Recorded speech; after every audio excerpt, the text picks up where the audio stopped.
Rádio Sudoeste FM 91,7. Mais FM. A rádio que toca no seu coração. There are some things I may not know. There are some places. Mas nos dias da voz do sétimo anjo, quando tocar a sua trombeta, se cumprirá o segredo de Deus, como anunciou aos profetas seus servos. A partir de agora, entra no ar o programa Luz no Entardecer, pregando a mensagem precursora da segunda vinda de Cristo, com o evangelista Sérgio Carvalho. O meu lar, vem logo me buscar ali com os anjos. Apocalipse, capítulo 1, a partir do verso 1. Revelação de Jesus Cristo, a qual Deus lhe deu para mostrar aos seus servos as coisas que brevemente devem acontecer. E pelo seu anjo as enviou e as notificou a João, seu servo, o qual testificou das palavras de Deus e do testemunho de Jesus Cristo e de tudo o que tem visto. Bem-aventurado aquele que lê e os que ouvem as palavras desta profecia e guardam as coisas que nela estão escritas, porque o tempo está próximo. Versículo 11, que dizia: o que vês, escreve num livro e envia-o às 7 igrejas que estão na Ásia, a Éfeso, Esmirna, e a Pérgamo, e a Tiatira, e a Sardes, e a Filadélfia, e a Laodiceia.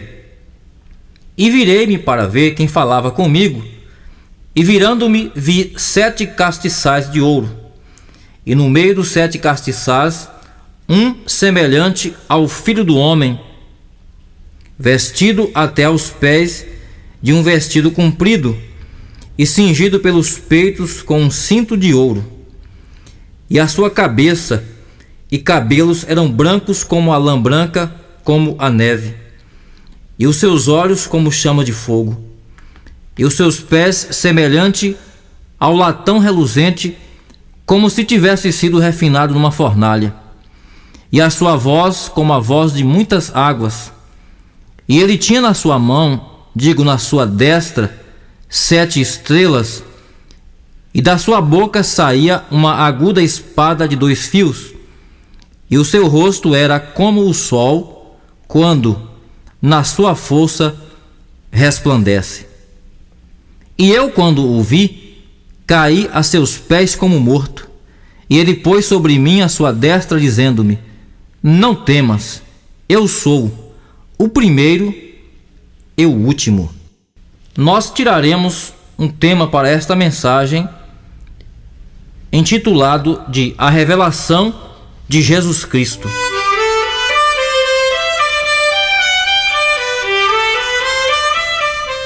Nós sabemos que o livro de Apocalipse é um livro de símbolos. É um livro que se necessita da revelação direta de Deus para se compreender, para se dar conta das coisas que estão colocadas no livro. E sabemos que nós estamos no tempo do fim, onde foi prometido que todos os mistérios seriam abertos, seriam revelados, conforme a escritura de Daniel capítulo 12, onde todos os mistérios, ali foi prometido que no tempo do fim se daria a conhecer.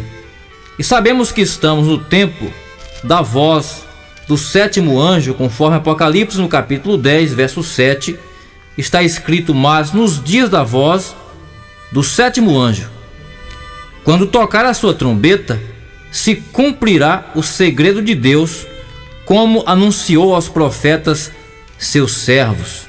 Então são 7 os anjos, 7 os mensageiros, e nós estamos na 7ª e última era, na era desse mensageiro que vem para tirar o véu, para revelar os mistérios que estavam ocultos na palavra de Deus. Então, para abrir os símbolos, para revelar o livro de Apocalipse, e a palavra Apocalipse etimologicamente quer dizer tirando o véu. Teria então que haver uma palavra insofismável, uma palavra sobre a qual não poderia se pôr engano nenhum, para então que este livro, que é a carta de amor de Cristo para a sua noiva, fosse revelado. Então sabemos que necessitaria de um profeta na terra para revelar os mistérios do livro, conforme São Pedro em sua segunda epístola, capítulo 1, verso 19. E temos muito firme a palavra dos profetas, a qual bem fazer em estar atentos, como a luz que alumia em lugar escuro, até que o dia esclareça e a estrela da alva apareça em vossos corações. Até que essa estrela da alva, o Senhor Jesus Cristo, se mostre, então a mensagem vem trazendo a revelação da palavra através da voz de um profeta, para que assim o véu de cegueira pudesse ser tirado, o véu da organização, o véu da religião, que na verdade tem trazido mais confusão do que mostrar a palavra de Deus como de fato é. Mas para cumprir o que está escrito em 2 Coríntios 3,16: mas quando se converterem ao Senhor, então o véu se tirará. Então este é o véu de revelação que é tirado pela mensagem profética de Deus. Então, quando este véu é tirado, certamente que o entendimento é aberto, conforme São Lucas escreveu, seu capítulo 24, verso 45. Então abriu-se-lhe o entendimento para se compreender as Escrituras. As Escrituras não podem ser compreendidas através de um estudo teológico. As Escrituras não podem ser entendidas através de diversas denominações. Então sabemos que a intervenção profética é justamente o que faz vir à tona a revelação da palavra de Deus. Agora sabemos que existe um inimigo em operação. O papel desse inimigo é justamente confundir, é trazer a cegueira de entendimento. Enquanto Deus abre o entendimento, Satanás cega o entendimento das pessoas. Conforme o apóstolo São Paulo, escrevendo em 2 aos Coríntios, capítulo 4, verso 4: nos quais o Deus desse século cegou o entendimento dos incrédulos, para que não lhes resplandeça a luz do Evangelho da glória de Cristo, que é a imagem de Deus. Mas os filhos de Deus traz esse resplendor da imagem, da revelação de Cristo, a revelação da palavra de Deus. E quando estes filhos de Deus recebem a palavra de Deus, então eles se despertam de um sono espiritual.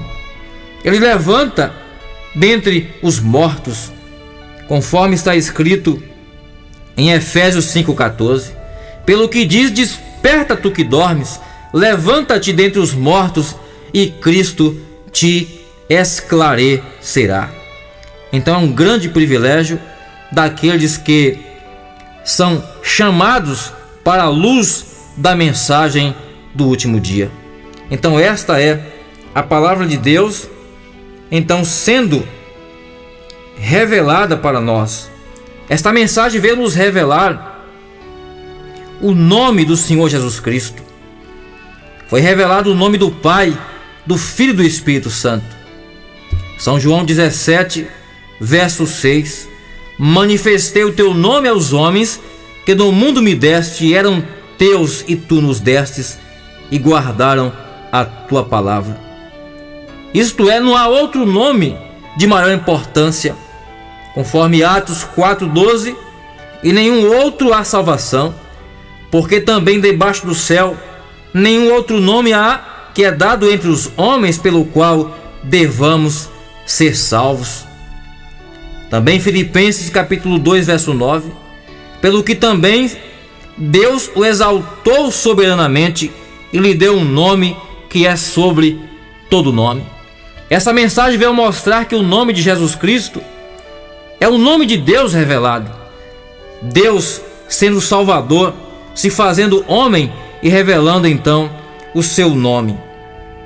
Então esse esclarecimento também veio nos mostrar que a entrada do pecado no jardim do Éden não se deu pelo fato de uma mulher ter comido uma fruta ou algo parecido, mas por ter gerado em seu ventre, através da serpente, o filho do maligno chamado Caim.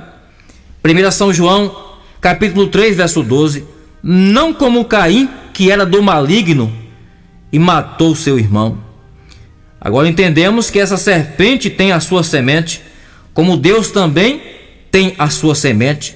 Gênesis capítulo 3, verso 15, e porei inimizade entre ti e a mulher, e entre a tua semente e a sua semente.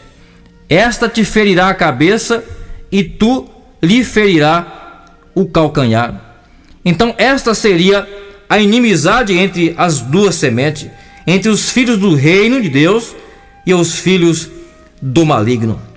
O Senhor Jesus Cristo destaca isto falando em São Mateus capítulo 13, falando desta grande seara, onde ali estão o joio e o trigo no campo.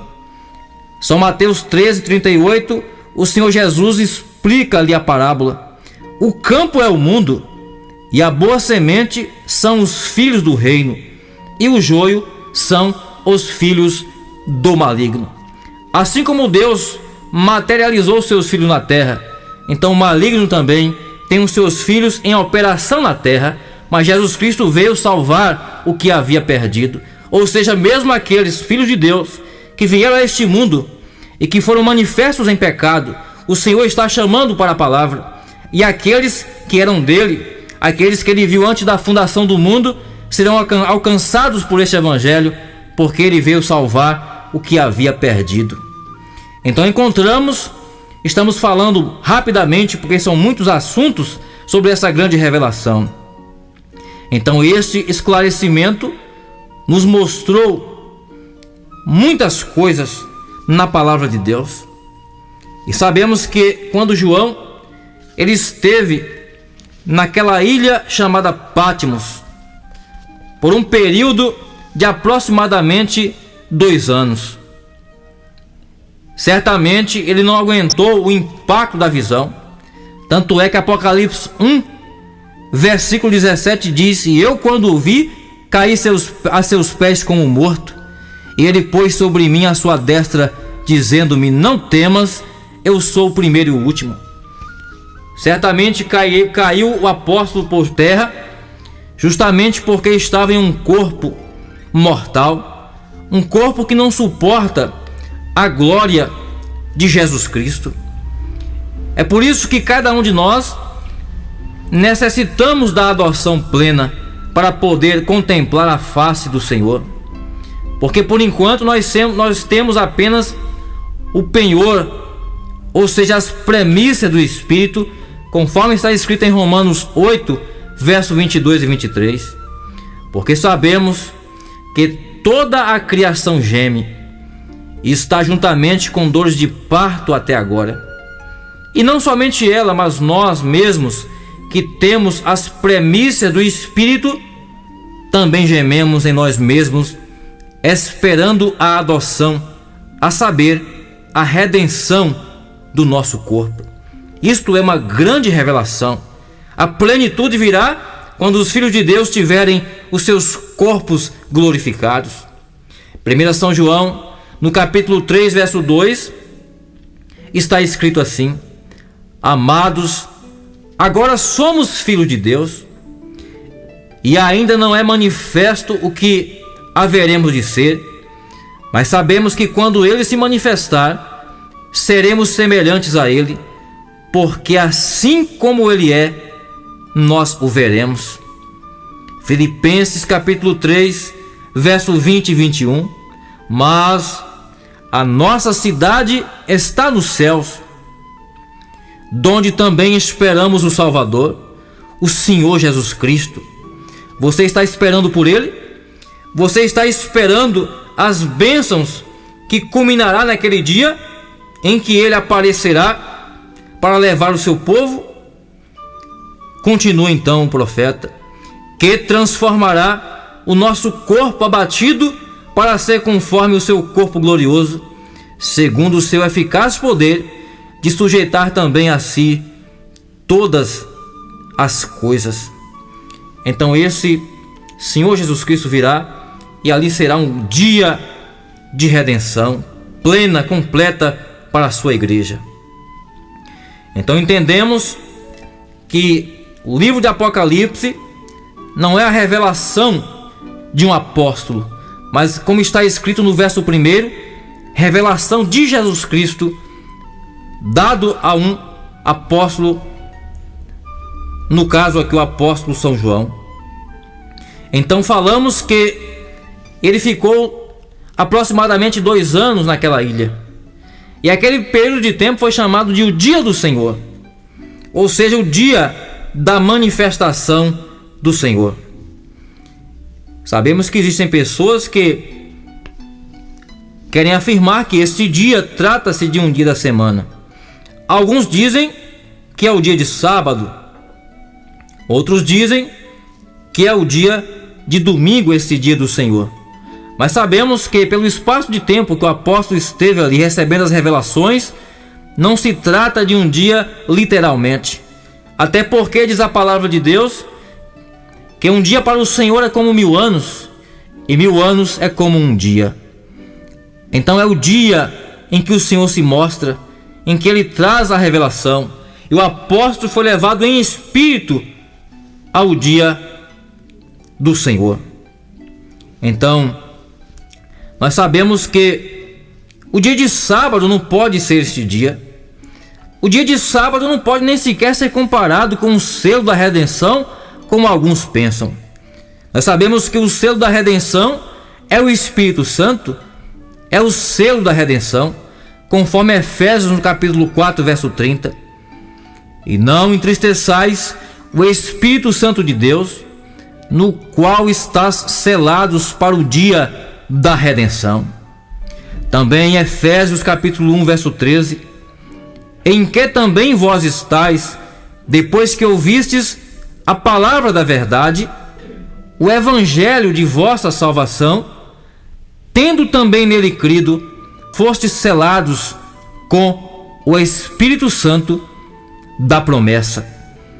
Então o Espírito Santo é que é o selo da redenção, e não um dia literal da semana. Mas antes do nascimento do Senhor Jesus, aproximadamente 712 anos, o profeta Isaías havia profetizado esse descanso, que é o Espírito Santo, conforme está escrito em Isaías no capítulo 28, versos 11 e 12. Pelo que por lábios estranhos e por outras línguas falará a este povo, ao qual disse: este é o descanso, dá descanso ao cansado, e este é o refrigério, mas não quiseram ouvir. Então este é o descanso profetizado, não um dia literal da semana. Agora, sábado significa descanso. O próprio Senhor Jesus Cristo, manifestando-se a si mesmo como o descanso, como o sábado, em São Mateus capítulo 11, verso 28 e 29, ele diz: vinde a mim, todos os que estáis cansados e oprimidos, e eu vos aliviarei. Tomai sobre vós o meu jugo, e aprendei de mim, que sou manso e humilde de coração, e encontrareis sábado, descanso para vossas almas. Então este é o Senhor Jesus Cristo. Então Ele é o descanso, não um dia da semana, mas o Senhor Jesus Cristo, Ele completou a obra e Ele é o nosso descanso todos os dias. Mas, falando acerca do dia do Senhor, essa expressão dia do Senhor aparece na Bíblia se referenciando não só a uma etapa, a um evento. Dia do Senhor, referido na palavra, ele fala de acontecimentos diferentes.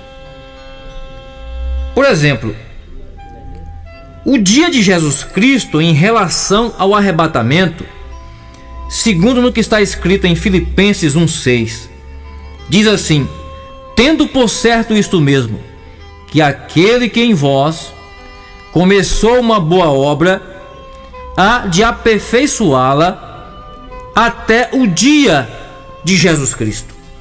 Então aí, essa expressão dia do Senhor se refere justamente à obra do Espírito Santo aperfeiçoando uma igreja para receber a adoção completa, para que aquele dia do Senhor venha em manifestação. Agora, encontramos também na palavra de Deus a expressão dia do Senhor no que se refere à destruição do sistema dos homens. Existem muitas pessoas que pensam que o mundo não será destruído. Chegam até a dizer que as pessoas morrerão, mas que este mundo continua eternamente. Mas isso não é o que diz a Bíblia, a palavra de Deus. Então, damos conta pela palavra de que o mundo tem fim, sim. Será destruído, assim como as águas destruiu o mundo antediluviano. O profeta Joel, no seu capítulo 1, verso 15, falando desse dia, ele diz: aquele dia, porque o dia do Senhor está perto, virá como uma assolação, ou seja, destruição do Todo-Poderoso. Também o profeta Joel, capítulo 2, verso 2: dia de trevas e de tristeza, dia de nuvens e de trevas espessas, como a alva espalhada sobre os montes. Povo grande e poderoso, qual desde o tempo antigo nunca houve, e nem depois dele haverá, pelos anos adiante, de geração em geração. Então encontramos que é certo pela palavra de Deus, haverá um dia de destruição para o sistema dos homens. O apóstolo São Pedro, em sua segunda epístola, capítulo 3, ele começa a dizer acerca dos homens que escarnecem nos últimos dias, falando o que não convém, mas ele nos adverte que este mundo será destruído como aquele mundo ali dos dias de Noé. Segunda epístola de São Pedro, capítulo 3, verso 3. Sabendo primeiro isto, que nos últimos dias virão escarnecedores, andando segundo as suas próprias concupiscências, e dizendo: onde está a promessa de sua vinda? Então eles dizem assim: tantos falam que Cristo virá, que Jesus virá uma outra vez. Onde está a promessa de sua vinda? Porque desde que os nossos pais dormiram, todas as coisas permanecem como desde o princípio da criação. Eles voluntariamente ignoram isto, que pela palavra de Deus, já desde a antiguidade, existiram os céus e a terra, que foi tirada da água, e no meio da água subsiste, pelas quais coisas pereceu o mundo de então, coberto com as águas do dilúvio. Mas os céus e a terra, que agora existem, pela mesma palavra, se reservam como tesouro e se guardam para o fogo até o dia do juízo e da perdição dos homens ímpios. Então revela o profeta, digo, apóstolo Pedro: este mundo será destruído pelo fogo e não mais pela água. Mas continua então o apóstolo falando. Verso 10: Mas o dia do Senhor virá como um ladrão de noite, no qual os céus passarão com grande estrondo, os elementos ardendo se desfarão, a terra e as obras que nela há se queimarão. Havendo, pois, de perecer todas essas coisas, que pessoa vos convém ser em santo trato e piedade, aguardando e apressando-vos para a vinda do dia de Deus, em que os céus em fogo se desfarão e os elementos ardendo se fundirão. Mas nós, segundo a sua promessa, aguardamos novos céus e nova terra, em que habite a justiça. Pelo que, amados, aguardando essas coisas, procurais que dele sejais achados imaculados, irrepreensíveis e em paz. Então, as palavras do apóstolo São Pedro, confirmando essa destruição neste dia, para justamente a ira de Deus vir sobre esse sistema dos homens. Também o profeta Malaquias, em seu capítulo 4, verso 1, ele testifica desse dia de destruição. Porque eis que aquele dia vem ardendo como forno, todos os soberbos e todos os que cometem impiedade serão como palha, e o dia que está para vir os farão como brasas, diz o Senhor dos Exércitos, de sorte que não lhes deixará nem raiz nem ramo. Você já imaginou as coisas como brasas? O dia que vos abrasará, conforme Malaquias capítulo 4. Então este é o dia do Senhor no tocante à destruição do sistema dos homens. Porém, a grande promessa de Deus é que antes que esse dia viesse a se completar, esse dia da destruição do Deus Todo-Poderoso, a última promessa do Velho Testamento, em Malaquias capítulo 4, versos 5 e 6. Eis que vos envio o profeta Elias, antes que venha o dia grande e terrível do Senhor, e converterá o coração dos pais aos filhos, o coração dos filhos a seus pais, para que eu não venha e fira a terra com maldição. Deus enviando a voz da mensagem deste profeta para cumprir várias escrituras, entre as quais Mateus 17:11, onde está escrito que Elias virá primeiro e restaurará todas as coisas. E sabemos que esta restauração futura está acontecendo nesses últimos dias, quando o sétimo anjo vem para abrir a palavra de Deus. Então encontramos que nós estamos tendo o privilégio de desfrutar da revelação de Jesus Cristo, saber quem foi esse Senhor que esteve aqui na terra, e não apenas um personagem histórico, não apenas uma figura de capa de folhinha de uma revista, mas o próprio Deus descendo do seu trono de glória para se fazer um homem e para morrer pelos nossos pecados e para restaurar este homem que estava caído em pecado.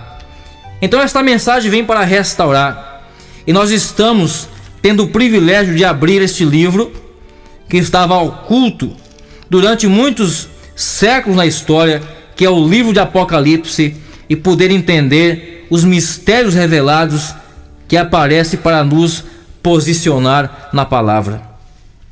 Então nós vamos colocar ênfase aqui a partir do verso 13 em diante. Apocalipse capítulo 1,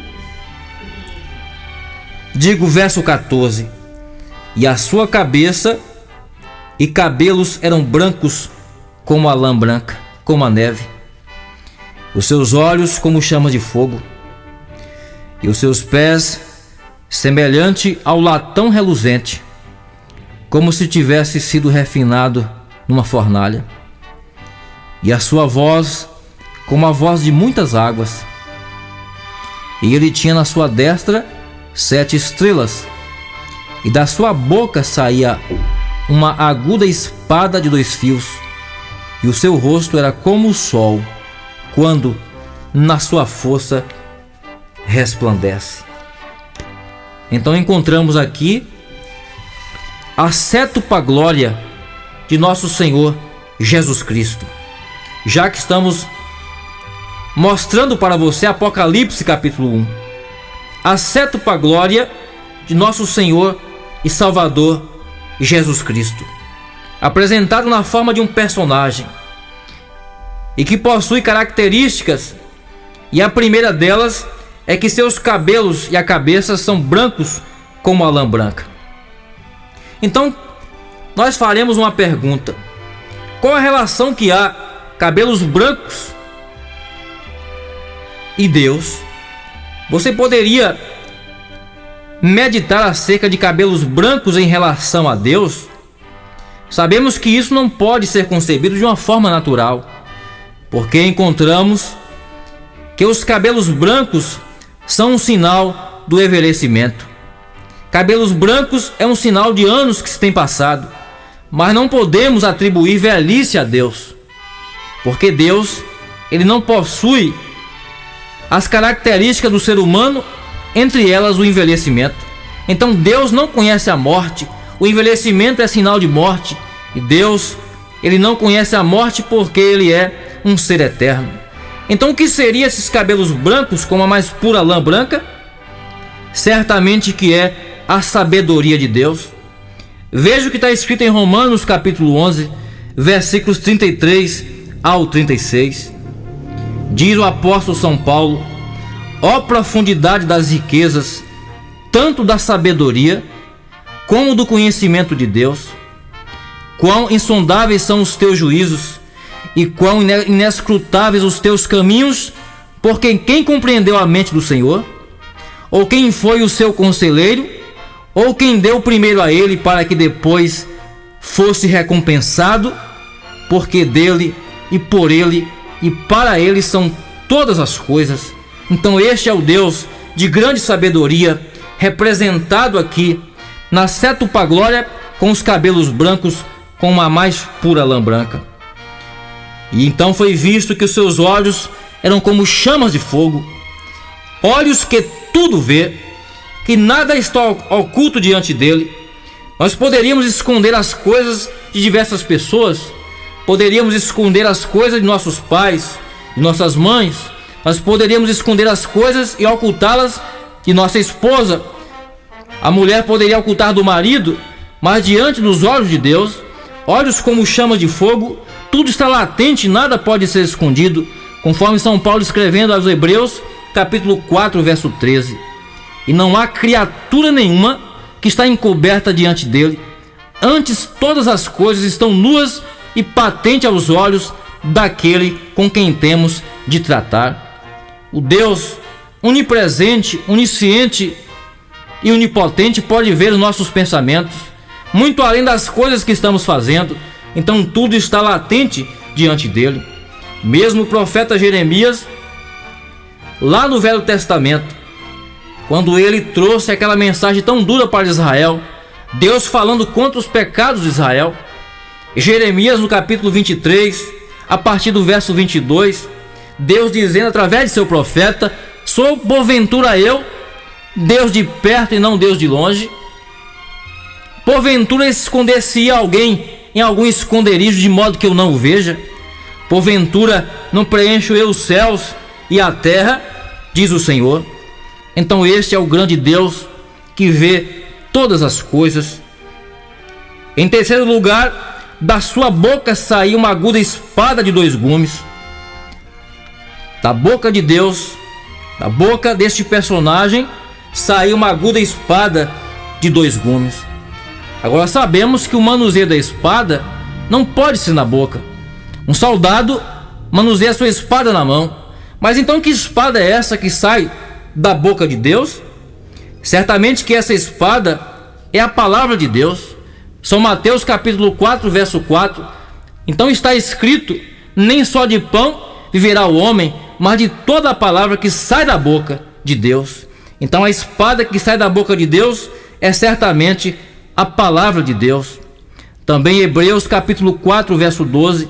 Essa espada que sai da boca de Deus, ela pode fazer divisão entre a nossa alma e o nosso espírito.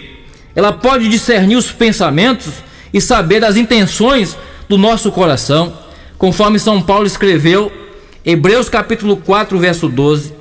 Porque a palavra de Deus é viva e eficaz, e mais penetrante do que espada alguma de 2 gumes, e penetra até a divisão da alma e do espírito, das juntas e medulas, e é apta para discernir os pensamentos e as intenções do coração. É por isso que você tem de ter essa espada, que é a palavra de Deus. E essa espada não só no papel, não só na letra, mas a espada em seu coração, a palavra de Deus, para discernir os seus pensamentos. Quando o inimigo vier no campo de batalha, que é a mente, na área do teu espírito, então as coisas só descerá ao seu coração se passar pelo filtro da palavra, através dessa espada que faz divisão entre a alma e o espírito, que é a palavra de Deus. E então viu o apóstolo que os seus pés eram como pés de bronze. Pés como de bronze. Qual seria então esta representação? Nós sabemos que o bronze, ele é um metal de dureza. O bronze, ele foi representado no Velho Testamento, quando o sacerdote sacrificava aquele cordeirinho na entrada do tabernáculo, sobre o altar de bronze. O que significa bronze? Representa juízo. Quando o cordeirinho era sacrificado sobre o altar de bronze, representava que o pecado estava sendo julgado e condenado. E o cordeirinho representando Jesus Cristo, porque ele foi verdadeiramente o Cordeiro de Deus que veio para tirar o pecado do mundo. Mas sobre o altar de bronze estava o sacrifício, o lugar do juízo, onde o bronze ali foi representado. Conforme então a palavra de Deus que está escrita em Números, no capítulo 21, do versículo 8 e 9, o bronze também é representado como cura divina, porque o pecado foi julgado, o pecado foi condenado, e Jesus Cristo pagou o preço. Por isso que Isaías 53 está escrito que o castigo que nos traz a paz estava sobre ele, e por suas chagas nós fomos curados. E quando nós lemos o que está escrito em Números 21, 8 e 9, disse o Senhor a Moisés: faz uma serpente ardente e põe sobre uma haste, e será que viverá todo o mordido que olhar para ela.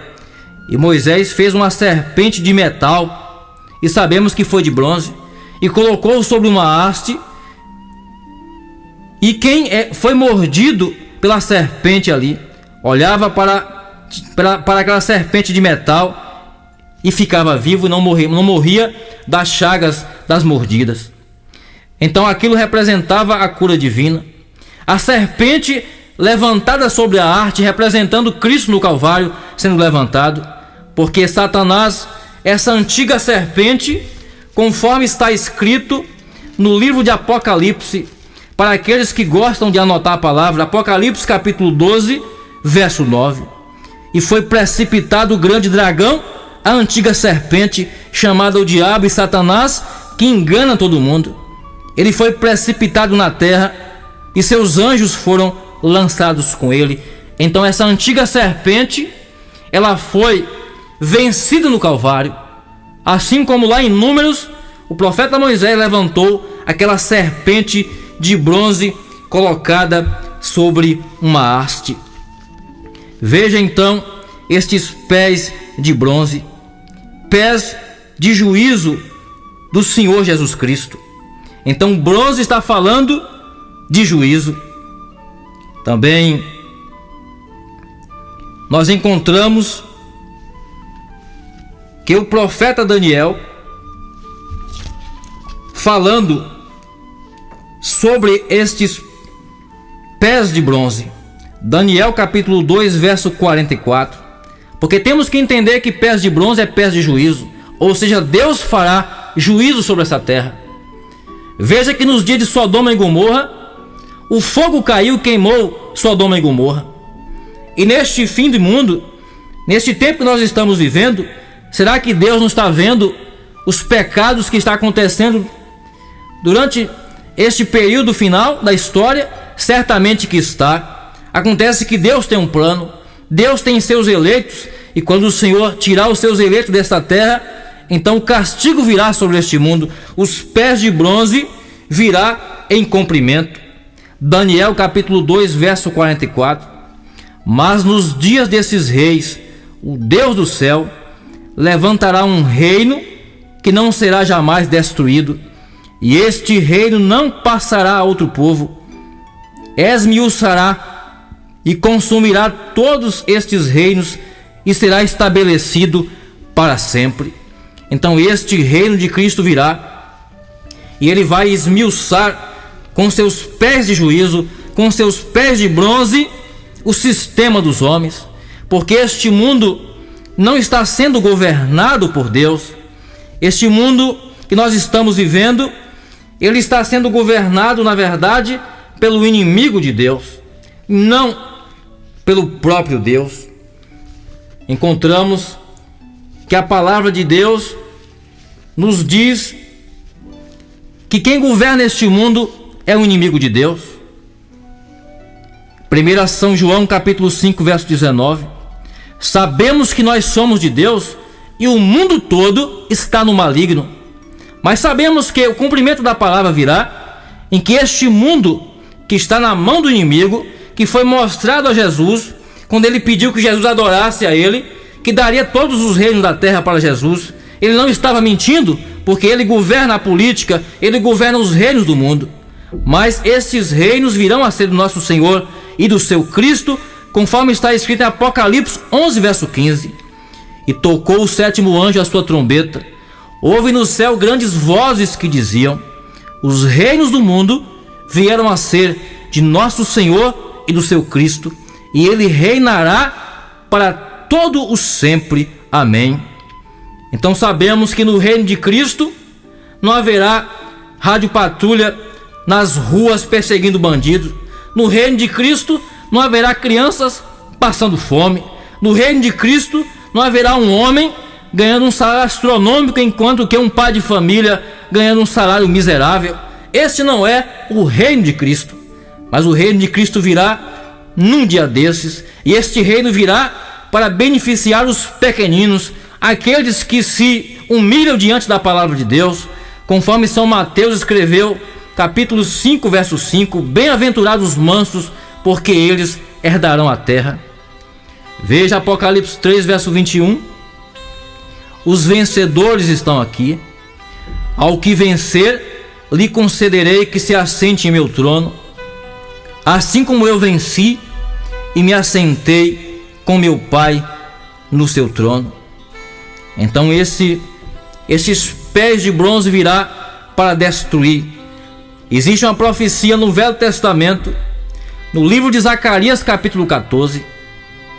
Zacarias 14, falando sobre esse dia: naquele dia estarão seus pés sobre o monte das oliveiras, que está defronte de Jerusalém, para o oriente, e o monte das oliveiras será fendido pelo meio, para o oriente e para o ocidente, e haverá um vale muito grande, e metade do vale se apartará para o norte, e a outra metade para o sul. Então estes são os pés que será posto sobre a terra, os pés de bronze, em que o Senhor Jesus Cristo usará para destruir então o sistema dos homens. Mas o apóstolo também viu que a sua voz era como voz de muitas águas, a voz do Senhor como voz de muitas águas. O que seriam essas muitas águas? Apocalipse 17, verso 15. As muitas águas que viste são povos, multidões, nações e línguas. Vozes de multidões, vozes de testemunhas de Jesus Cristo, vozes dos mártires da era primitiva, daqueles que se colocaram diante daqueles seus algozes, dos seus carrascos, entregando a sua vida por amor ao Evangelho. São vozes de testemunhas de homens que levaram a mensagem, que levaram a palavra, e essas vozes que estão todas gravadas no grande gravador de Deus para aquele dia de juízo final. Vozes de muitas águas para fazer soar o Evangelho do Reino para os quatro cantos da terra. Enfim, também viu o apóstolo 7 estrelas, 7 estrelas à sua destra. Apocalipse, no capítulo 1, no versículo 20, o anjo revela o mistério das 7 estrelas que viste na minha destra e dos 7 castiçais de ouro. As 7 estrelas são os anjos das 7 igrejas, e os 7 castiçais que vistes são as 7 igrejas. Então encontramos que a evidência do Evangelho sendo representada em 7 eras, 7 eras, conforme nós lemos em Apocalipse no capítulo 1. Essas 7 igrejas que representam as 7 eras da igreja. Apocalipse 1, verso 11. E dizia: o que vês, escreve num livro, envia às 7 igrejas que estão na Ásia: Éfeso, Esmirna, Pérgamo, Tiatira, Sardes, Filadélfia e Laodiceia. 7 igrejas representando 7 eras, 7 estrelas representando 7 mensageiros: Paulo, Irineu, Martim, Columba, Lutero, John Wesley e William Branham, o 7º e último mensageiro. Encontramos que este Cordeiro, o Senhor Jesus Cristo, foi representado em Apocalipse 5, verso 6, onde aparecem as eras e os mensageiros. Apocalipse capítulo 5, verso 6. Olhei, e eis que estava no meio do trono, e dos 4 animais viventes, e entre os anciãos um cordeiro, como havendo sido morto, e tinha 7 pontas e 7 olhos, que são os 7 Espíritos de Deus enviados a toda a terra. Então, o que são as 7 pontas do cordeiro? São as 7 eras da igreja. O que são os 7 olhos do cordeiro? São os 7 mensageiros que Deus enviou nessas 7 eras. E nós estamos no período do 7º olho do cordeiro. Não se pode ver a revelação da palavra de Deus fora do 7º olho do cordeiro.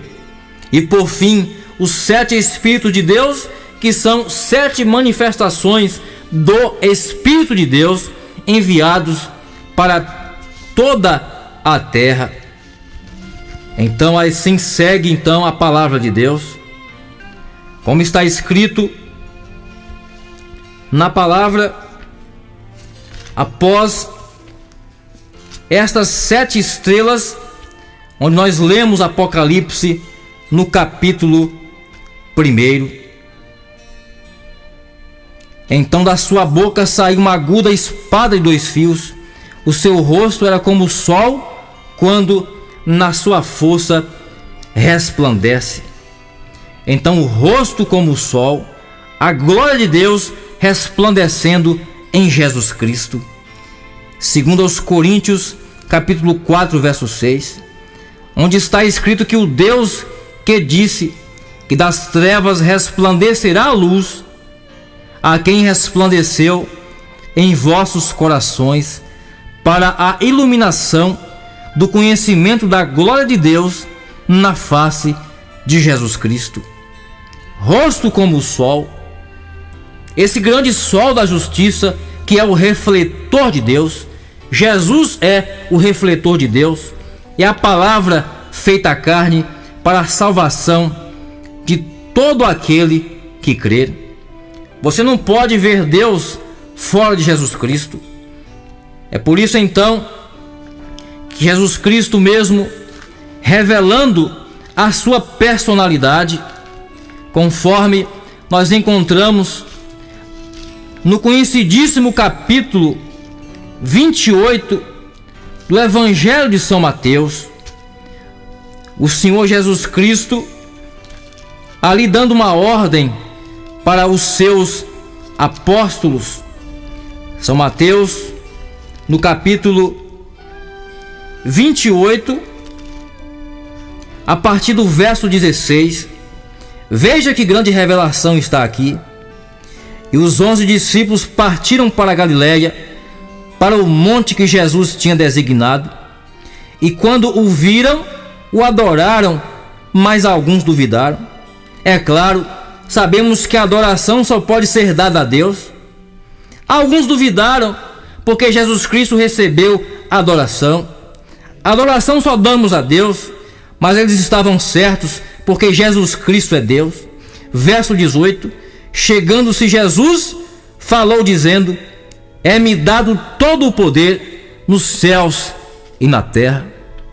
Que outra pessoa pode ter todo o poder dos céus e da terra, se não for Deus? Então Jesus Cristo se revelou como Deus. Todo o poder me foi dado no céu e na terra. Portanto, ide e ensinai todas as nações, batizando-as em nome do Pai, do Filho e do Espírito Santo.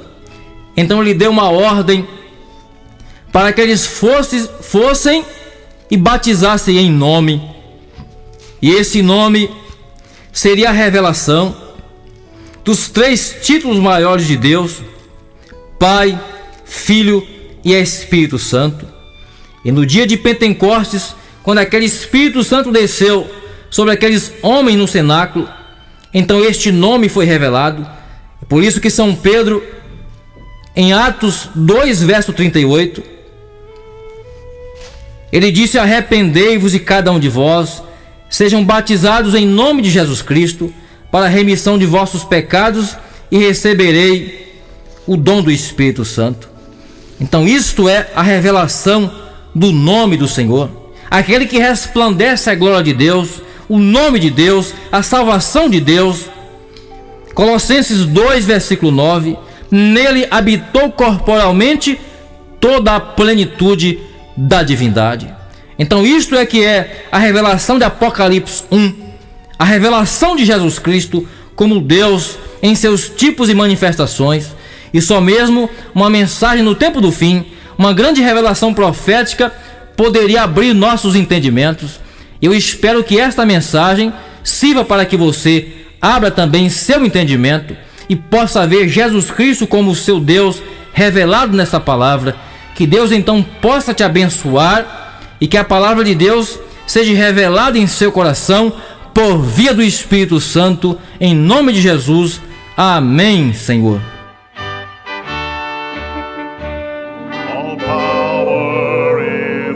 Acabamos de apresentar o programa Luz no Entardecer. Novo encontro no próximo sábado, neste mesmo horário. Only believe,